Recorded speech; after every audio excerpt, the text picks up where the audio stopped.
ஸ்ரீராம ஜெயம். ஆழ்வார் ஆச்சாரியர்கள் திருவடிகளே சரணம். ஸ்ரீமதே ராமானுஜாய நமக. ஸ்ரீமதே நிகமாந்த மகாதேசிகாய நமக.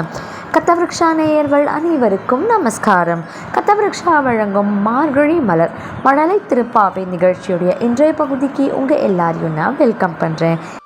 இன்றைக்கி திருப்பாவையுடைய 10வது பாசுரம் நூற்றுச்சுவர்க்கம்.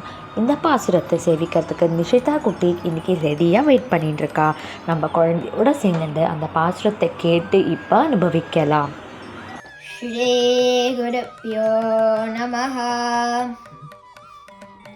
நோற்று சுவர்க்கம் போகுகின்ற அம்மனாய் மாற்றமும் தாராரோ வாசல் திறவாராய் நாற்றத்துராய் முடி நாராயணன் நம்மால் போற்ற பிழை தரும் பொன்னியனால் பண்டொரு நாள் கூற்றத்தின் வாய் வீழ்ந்து கும்பகர்ணனும் தோற்றும் உனக்கே பெருந்துயில்தாம் தந்தானோ ஆற்ற அனந்தல் உடையாய் அருங்கலமே தேற்றமாய் வந்து திரவேலோர் எம்பாவாய். Thank you Nishita, that was wonderful rendition of நொற்றுச்சுவர்க்கம் பாசுரம். ரொம்ப அழகாக சொல்லிட்டேனே. திருக்காட்கரை அப்பனுடைய திவ்ய தேசத்தை குறிக்கிற அற்புதமான பாசுரம் இது.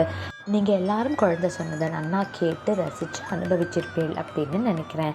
தினம் காத்தால மழலை திருப்பாவை நிகழ்ச்சியை மிஸ் பண்ணாமல் பாருங்கோ. குழந்தைகள் எல்லாரும் திருப்பாவை பாசுரங்கள் அழகாக சேவிச்சுன்னு வந்துருக்கா. நாளைக்கு யார் பாசுரம் சேவிக்க போகிறா அதை பார்க்கணும்னா எல்லாரும் காத்துருங்கோ. மறக்காமல் கத்தவிருக்ஷாவுக்கு சப்ஸ்கிரைப் பண்ணுங்கோ. உங்கள் எல்லாரையும் மறுபடியும் நாளை மழலை திருப்பாவை நிகழ்ச்சியில் நான் மறுபடியும் சந்திக்கிறேன். அது வரைக்கும் நமஸ்காரம்.